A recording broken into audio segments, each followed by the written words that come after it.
इन्हें 20वीं सदी का सबसे अक्लमंद इंसान माना जाता है। उनके ब्रेन की बनावट आम इंसानों के ब्रेन से काफी अलग थी। उनकी खोजों ने ब्रह्मांड के बारे में इंसान की सोच को बदल कर रख दी। हमें लगा था हम जानते हैं यूनिवर्स में क्या होता है। आइंस्टाइन ने साबित कर दिया कि हम गलत थे। लेकिन क्या एल्बर्ट आइंस्टाइन के जीनियस होने का दूसरी दुनिया से कोई कनेक्शन था? हो सकता है कि एक्स्ट्रॉर्डिनरी टैलेंट वाले इंसानों के पास खास एलियन जीन्स हों और इसीलिए वो आम इंसानों से बढ़कर है। और क्या उनका ब्रेन ब्रह्मांड के ज्ञान को समझने में सक्षम था? आइंस्टाइन की थ्योरी के मुताबिक टाइम ट्रैवलिंग करके पास्ट या फ्यूचर में जा सकते हैं। भारत में और दूसरे कई देशों में लोग मानते हैं कि अतीत में दूसरे ग्रहों के लोग धरती पर आते थे। क्या ये वाकई सच है? क्या एंशिएंट एलियंस की वजह से ही हमारा इतिहास इतना रहस्यमयी है? और क्या एल्बर्ट आइंस्टाइन के जीनियस होने और अपनी सोच के जरिए दूसरी दुनिया में जाने के पीछे एलियंस का हाथ था? वो कौन थे? वो क्यों आए थे? वो क्या पीछे छोड़ गए? वो कहां चले गए? क्या वो वापस लौटेंगे? Ancient aliens.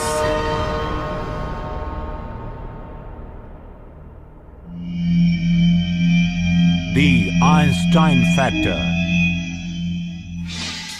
अफ्रीका के पश्चिमी समुद्र तट से 225 किलोमीटर दूर है प्रिंसिपी आइलैंड। 29 मई 1919 एक पूर्ण सूर्य ग्रहण के दौरान एस्ट्रोफिजिसिस्ट आर्थर एडिंगटन ने ऐसी तस्वीरें खींची जिनमें साफ दिखाई दे रहा था काले सूर्य के आसपास मौजूद स्टारलाइट डिफ्लेक्ट होती है। उन्होंने ये साबित करने की कोशिश की कि एल्बर्ट आइंस्टाइन की थियरी ऑफ जनरल रिलेटिविटी बिल्कुल सही है। थियरी ऑफ जनरल रिलेटिविटी कहती है कि लाइट ग्रेविटेशनल फील्ड में बेंड होती है, इसीलिए जब एक्लिप्स सन को ब्लॉक कर देता है तब सन के आसपास के तारे दिखाई देते हैं और लाइट बेंड होती है, तो इसीलिए उनकी पोजीशन उनके एक्चुअल पोजीशन से थोड़ी अलग दिखेगी। आइंस्टाइन बिल्कुल सही थे। उन्होंने जितना प्रेडिक्ट किया था लाइट उतनी ही बेंड होती है। दुनिया भर के न्यूज़पेपर्स में ये हेडलाइन छपी थी कि आइंस्टाइन की थ्योरी 100% सही है। हम जितना समझते थे स्पेस उससे कहीं ज्यादा कॉम्प्लिकेटेड था। एल्बर्ट आइंस्टाइन एक ऐसे शख्स थे जो दुनिया भर में मशहूर थे और उन्हें जीनियस के नाम से जाना जाता था। उन्होंने कई चौंका देने वाली खोज की और आइजैक न्यूटन के लॉ ऑफ फिजिक्स की परिभाषा ही बदल दी थी। उन्होंने एक ऐसा विज्ञान बनाया था जो ब्रह्मांड को और भी बेहतर तरीके से समझ सके। आइंस्टाइन से पहले जो फिजिसिस्ट थे उनके मुताबिक स्पेस बिल्कुल एक सिंपल सी जगह थी जो कभी न बदलती थी न हिलती थी। उसमें कुछ ऑब्जेक्ट्स थे और कुछ इवेंट्स घटते थे। लेकिन आइंस्टाइन का ये कहना था कि स्पेस में जो ऑब्जेक्ट्स और एनर्जी मौजूद है वो स्पेस का शेप बदल सकते हैं, टाइम को मोड़ सकते हैं और स्पेस को बर्बाद या बिगाड़ भी सकते हैं। उनकी थ्योरी ऑफ रिलेटिविटी ने स्पेस, टाइम और लाइट के बारे में हमारी सोच ही बदल दी। थियरी ऑफ रिलेटिविटी के पहले हमारी स्पेस को लेकर जो सोच थी वो उतनी ही गलत थी जितनी ये सोच कि अर्थ राउंड नहीं फ्लैट होता है। आइंस्टाइन की थियरी ऑफ रिलेटिविटी ने हमें यूनिवर्स जैसी कॉम्प्लिकेटेड चीज को अच्छी तरह समझाया और हमें सही दिशा दी। एल्बर्ट आइंस्टाइन एक जीनियस थे और वो जीनियस इसीलिए थे क्योंकि उनकी सोच अलग थी। वो चीजों को अलग नजरिए से देखते थे, इसीलिए वो उन एरियाज में प्रोग्रेस कर पाए जिन एरियाज में दूसरे फंस गए थे और आगे के बारे में सोच नहीं पा रहे थे। लेकिन आइंस्टाइन विज्ञान के क्षेत्र में एक के बाद एक इतने महत्वपूर्ण खोज कैसे कर पाते थे? क्या वो बचपन से ही जीनियस थे या उन्हें दूसरी दुनिया वालों ने इन खोजों के लिए चुना था? एल्बर्ट आइंस्टाइन 14 मार्च 1879 में जर्मनी के ओम शहर में पैदा हुए थे। बचपन से ही उन्हें फिजिक्स से संबंधित चीजों को लेकर बहुत जिज्ञासा रहती थी। जब वो छोटे थे उनके डैड ने उन्हें एक कंपास दिखाया था। उस कंपास को देखकर आइंस्टाइन बिल्कुल आश्चर्यचकित हो गए थे क्योंकि एक इनविजिबल फोर्स थी जो कंपास के नीडल को हिला रही थी और उन्हें जानना था वो फोर्स क्या है, कंपास क्या होता है, वो कैसे चलता है। छोटी सी उम्र में ही उनके ब्रेन में हजारों सवाल उमड़ते थे। उन्हें लगता था दुनिया रहस्यों से भरी है और उन्हें उन रहस्यों को सुलझाना है। चीजों को लेकर अपनी जिज्ञासा को शांत करने के लिए उन्होंने फिजिक्स पढ़ा और ज्यूरिख के स्विस नेशनल पॉलिटेक्निक कॉलेज में फिजिक्स की डिग्री हासिल की। लेकिन ग्रेजुएशन के बाद भी उन्हें कोई ढंग की नौकरी नहीं मिल रही थी। वो जो नौकरी करना चाहते थे उन्हें मिल नहीं रही थी। वो फिजिक्स पढ़ाना चाहते थे, इसलिए उन्होंने अपने दोस्त के कहने पर कुछ समय के लिए पेटेंट ऑफिस में नौकरी कर ली। वहाँ पेटेंट्स को स्टडी करने के बाद उनका दिमाग और तेज हो गया और उन्हें उस जॉब में उन चीजों के बारे में सोचने का भी वक्त मिला जिनके बारे में उन्हें बहुत उत्सुकता थी। इसी नौकरी के दौरान एल्बर्ट आइंस्टाइन के साथ कुछ अनोखा हुआ।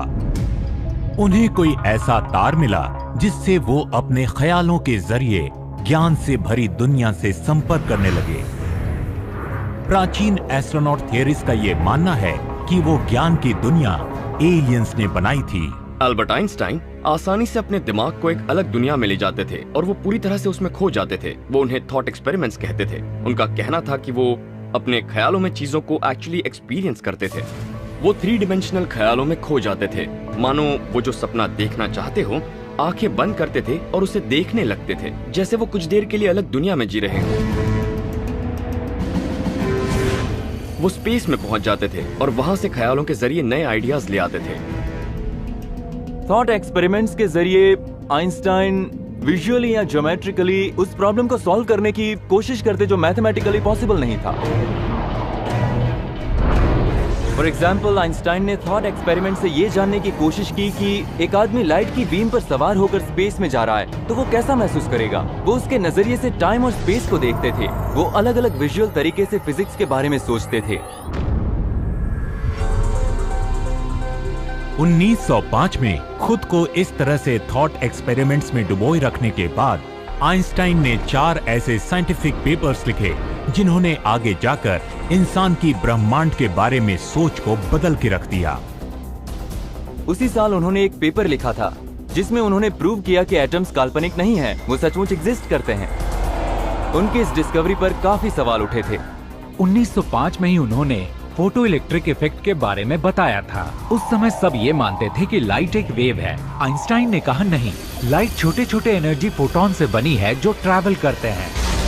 ये डिस्कवर करने के बाद कि लाइट फोटोन से बनती है, आइंस्टाइन ने उसी लॉजिक को यूज करके एक ऐसी थ्योरी क्रिएट की जिससे आगे चलकर लेजर्स बने।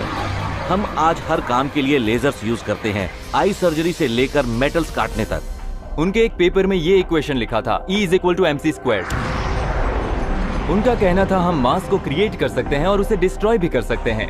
हम इस इक्वेशन की वजह से मास को और उसके यूज को समझ पाए।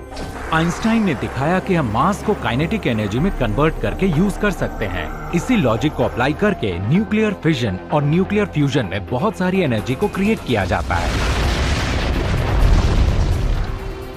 उसी साल पब्लिश हुए उनके एक पेपर से उनकी थ्योरी ऑफ रिलेटिविटी की शुरुआत हुई थी।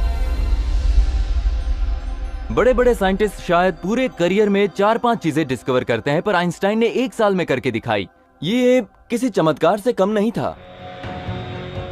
जब उन्होंने पेपर्स पब्लिश किए थे तो साइंस की दुनिया में जैसे तहलका मच गया था। इमेजिन करिए कोई आपसे आकर कहे कि आप अब तक जो भी जानते और समझते हैं स्पेस और टाइम और मैटर और एनर्जी के बारे में, वो सब गलत है। उन्होंने मैथमेटिक्स के इक्वेशंस के जरिए ये साबित करके दिखाया कि हमारी सोच बिल्कुल गलत थी। उन पेपर्स को एनस मिराबिलिस पेपर्स कहा जाता है क्योंकि वो एक मिरेकल ईयर था जिसमें इतनी सारी डिस्कवरीज हुई थी। आइंस्टाइन अपने थॉट एक्सपेरिमेंट्स के जरिए फिजिक्स के बारे में इतना कुछ कैसे जान और समझ लेते थे? क्या प्राचीन एस्ट्रोनॉट थियरीज का ये मानना सही है कि वो अपनी सोच की दुनिया के माध्यम से एलियंस की दुनिया में पहुंच जाते थे और एलियंस उन्हें ये सारी जानकारी देते थे? क्या एलियंस उन्हें ब्रह्मांड के सारे रहस्यों के बारे में बताया करते थे? आइंस्टाइन ने कहा था कि जब उन्होंने पहली बार रिलेटिविटी का कॉन्सेप्ट डेवलप किया था तो उनके दिमाग में जैसे तूफान चल रहा था। इससे ये जाहिर होता है कि उनका दिमाग दूसरे तरीके का था और उनके ब्रेन की वायरिंग यानी कनेक्शंस नॉर्मल ब्रेन से अलग थी। कहा जाता है कि एल्बर्ट आइंस्टाइन घंटों तक लगातार चेयर पर बैठे रहते थे और नए आइडिया की खोज में डूबे हुए रहते थे। क्या वो नॉलेज के किसी एडवांस फील्ड से आइडिया को बाहर निकालने की कोशिश करते थे? हो सकता है कि आइंस्टाइन अपनी सोच के जरिए उस फील्ड तक पहुंच सकते थे। अगर हम अपने इतिहास में झांके तो हम पाएंगे कि जो बड़े बड़े दिग्गज हैं, जिनकी बात का हम लोहा मानते हैं, उन्होंने ये कहा है कि उन्होंने जो किया है वो खुद नहीं किया है। कोई पावर है जो उनसे बहुत बड़ी है, उन्होंने उनसे ये करवाया है। सोच में आकर, सपने में आकर उन्होंने उन्हें रास्ता दिखाया है। अब हम उस पावर को भगवान माने या एलियंस? यूनिवर्स से रिलेटेड जितने भी सवाल हैं, उनके जवाब यूनिवर्स में ही मौजूद हैं। और हो सकता है आइंस्टाइन को स्पेस में जाकर सवालों के जवाब ढूंढने का तरीका मालूम था। हो सकता है कि वो अपनी सोच के जरिए यूनिवर्स में मौजूद नॉलेज तक पहुंच सकते हो, उन्हें वहां जाने की इजाजत हो। उन्हें नहीं पता था उन्हें नॉलेज कैसे मिलती थी, लेकिन हो सकता है उनके सबकॉन्शियस माइंड को पता था। शायद उनकी अंतरात्मा वहां यूनिवर्स में जाती थी और यूनिवर्स से नॉलेज लेकर उनके ब्रेन तक पहुंचाया करती थी। क्या प्राचीन एस्ट्रोनॉट थियरीज का यह मानना सही है कि थॉट एक्सपेरिमेंट्स के जरिए एल्बर्ट आइंस्टाइन की अंतरात्मा दूसरी दुनिया में जाती थी? इस सवाल का जवाब ढूंढने के लिए हमें दूसरी दुनिया में जाने की जरूरत नहीं। इसका जवाब हमें एल्बर्ट आइंस्टाइन के ब्रेन के टुकड़ों में ही मिल सकता है।